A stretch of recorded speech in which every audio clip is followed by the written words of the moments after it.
Please.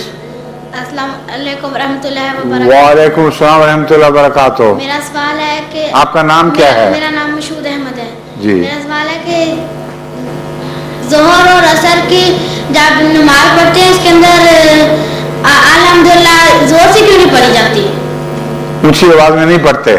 हाँ जी, ऊंची आवाज में से क्यों नहीं? हाँ हाँ, ये मैं पहले कई दफा बता चुका हूँ कि खुदा ताला ने जो कुदरत में इंसान के अंदर एक फितरी तकाजे रखे हुए हैं, उनके मुताबिक यही होना चाहिए। देखो, सुबह परिंदे चहचहाते हैं, गाते फिरते हैं, और सूरज जब डूबने को आया था उस वक्त के करीब शाम जरा पड़ जाती है जब, और गहरी होने लगती है, फिर परिंदे खूब चहचहाते हैं। जो बीच का वक्त है दिन का, खामोशी हो जाती है। होती है कि नहीं? क्यों होती है? ये फितरत का तकाजा है। रात को फिर गाने की मजलिसें और रौनकें लगती हैं। सुबह जब लोग गिडरिए निकलते हैं बाहर तो वो भी गाते फिरते हैं। ऊंट चराने वाले हुदी खान ऊंट चराते हैं और ऊंची आवाज में गाते हैं, और दोपहर को खामोश हो जाते हैं। तो अल्लाह ताला ने भी इंसानी फितरत के तकाज़ों के मुताबिक बाद नमाजों में ऊंची आवाज में तरन्नुम रखा हुआ है और बाद में खामोशी रखी हुई है। समझ गए?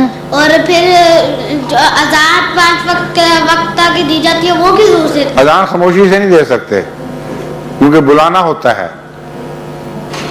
परिंदे अगर दोपहर को भी कॉल करेंगे तो ऊंची आवाज से ही कॉल करेंगे, खामोशी से भी बुला सकते हो कभी?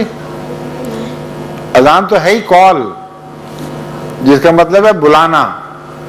तो बोले बगैर किस तरह बुला लेंगे? बुला के दिखाओ आवाज निकाले बगैर। इनको अपनी तरफ बुलाओ आवाज निकाले बगैर।